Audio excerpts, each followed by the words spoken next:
بسم اللہ الرحمن الرحیم۔ السلام علیکم ورحمۃ اللہ وبرکاتہ۔ نائت مہد ہم کل عقائد میں ہم نے پڑھا تھا کہ ایمان باللہ دو عقائد کا مجموعہ ہم نے پڑھا، وجود باری تعالیٰ اور وحدانیت باری تعالیٰ۔ پھر ہم نے وجود باری تعالیٰ کے متعلق دلائل پڑھے تھے۔ آج ہم نے پڑھنے ہیں دہریت کیا ہے، یعنی جو لوگ اللہ تعالیٰ کے وجود کا ہی انکار کرتے ہیں ان کو ہم کیا کہتے ہیں؟ دہریہ کہتے ہیں۔ دہریت کیا ہے؟ کائنات کا ایک ایک ذرہ اللہ تعالیٰ کے وجود اور اس کی وحدانیت کی گواہی دیتا ہے۔ خود اس سارے نظام کا اب تک بغیر کسی نقص و عیب کے موجود رہنا انسان کو اس بات کی دعوت فکر دیتا ہے کہ اللہ تعالیٰ موجود ہے، سارا نظام اس کے قبضہ میں ہے اور اس کی اطاعت ہی پر فلاح و خسران کا دار و مدار ہے، یعنی فائدہ اور نقصان، کامیابی اور ناکامی کا دار و مدار اسی کی اطاعت میں ہے۔ اس سب کے باوجود اس دنیا میں کچھ کور چشم ایسے بھی ہیں جو اللہ تعالیٰ کے وجود کے منکر ہیں۔ ان کے نزدیک خدا محض ایک فرضی اور تصوراتی ہستی ہے جس کا حقیقت سے کوئی تعلق نہیں۔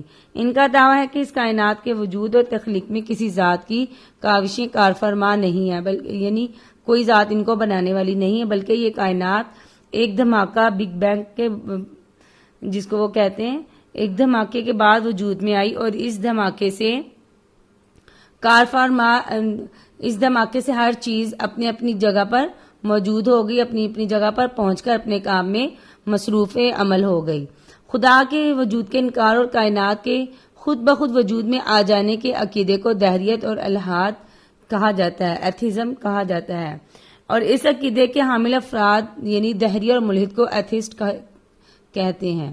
سرسری نظر میں تو یہ صرف نظریہ خدا کے وجود کا انکار ہے، لیکن در حقیقت یہ صرف خدا کا انکار نہیں بلکہ سزا، جزا، قیامت، جنت، جہنم سب کا انکار ہے، کیونکہ جب ان کے بقول خدا کا ہی وجود نہیں تو پھر اطاعت کس کی جائے، کس کی نافرمانی سے بچا جائے، اور جب اطاعت اور نافرمانی کا کوئی تصور ہی نہیں تو پھر سزا، جزا کس چیز کی ہوگی، جنت اور جہنم کس فائدے کے لیے ہے۔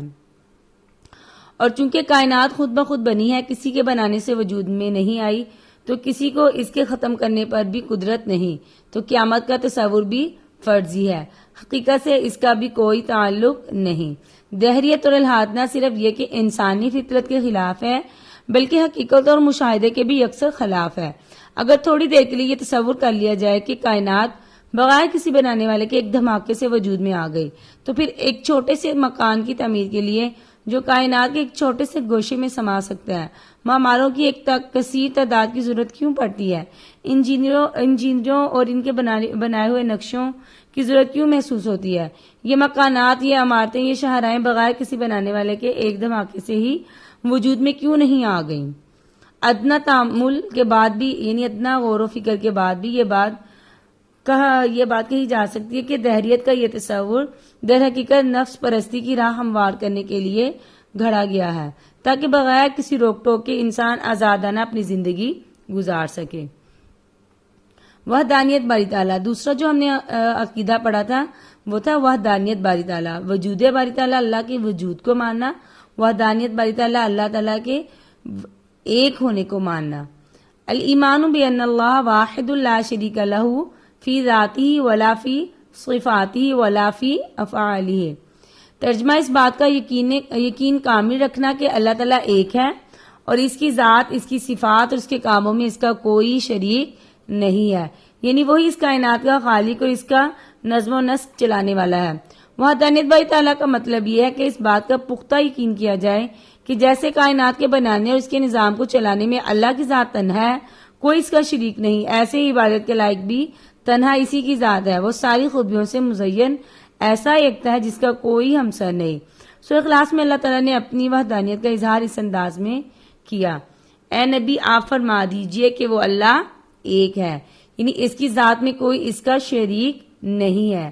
ایسا نہیں کہ وہ مختلف اجزاء سے مل کر بنا ہو جیسے کہ مشرکین اپنے بتوں کو سونے چاندی سے بناتے ہیں، بلکہ وہ اپنی ذات میں یگانہ ہے، نہ ہی اسے کسی نے جنا ہے اور نہ ہی اس کی کوئی اولاد ہے۔ کسی کو اس کی اولاد سمجھنا اس کی شان کے خلاف ہے۔ ارشاد باری تعالیٰ ہے: سبحانہ ان یکون لہ ولد۔ ترجمہ: وہ اللہ اس سے پاک ہے کہ اس کی کوئی اولاد ہو۔ اللہ کی ذات کی طرح اس صفات میں بھی کوئی اس کا شریک نہیں. وہ خدائی صفات جو ازل سے اللہ کی ذات کے لیے ثابت ہیں، جیسے کہ اللہ کی قدرت کاملہ، اس کا وسیع اور محیط علم، عزت اور ذلت پر اس کا قبضہ، تمام عالم کو رزق پہنچانے کا مسلسل انتظام، اور اس جیسی دیگر صفات اللہ کے سوا کسی اور میں ہو ہی نہیں سکتی. ارشاد باری تعالیٰ لیس کمثلہ شیء، یعنی اللہ جیسی کوئی چیز نہیں. قرآن پاک کی بے شمار آیات میں اللہ تعالیٰ نے اپنی صفات کو مختلف طریقوں سے، مختلف خوبیوں، مختلف انداز سے بیان فرمایا.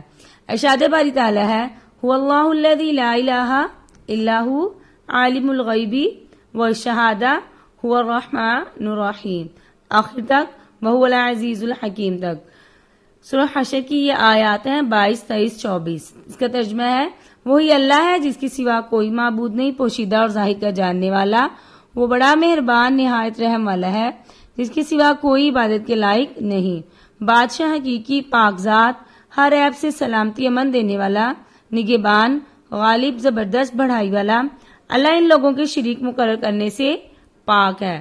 وہی اللہ تمام مخلوقات کا خالق ہے، ایجاد و اختراع کرنے والا، صورتیں بنانے والا. اس کے سب اچھے سے اچھے نام ہے. جتنی چیزیں آسمانوں اور زمین میں ہیں سب اس کی تسبیح کرتی ہیں، اور وہ غالب، حکمت والا ہے. اس کے علاوہ جا بجا قرآن پاک میں اللہ تعالیٰ نے اس مضمون کو بیان فرمایا کہ اس کائنات کے نظام کو روز اول سے اکیلے اللہ ہی نے سنبھال رکھا ہے. اس نظام کے بنانے کی طرح اس نظام کے چلانے میں بھی کوئی اللہ کا شریک نہیں. عقل بھی اس بات کا تقاضا کرتی ہے کہ یہ نظام چلانے والی کوئی ایک ہی ذات ہو.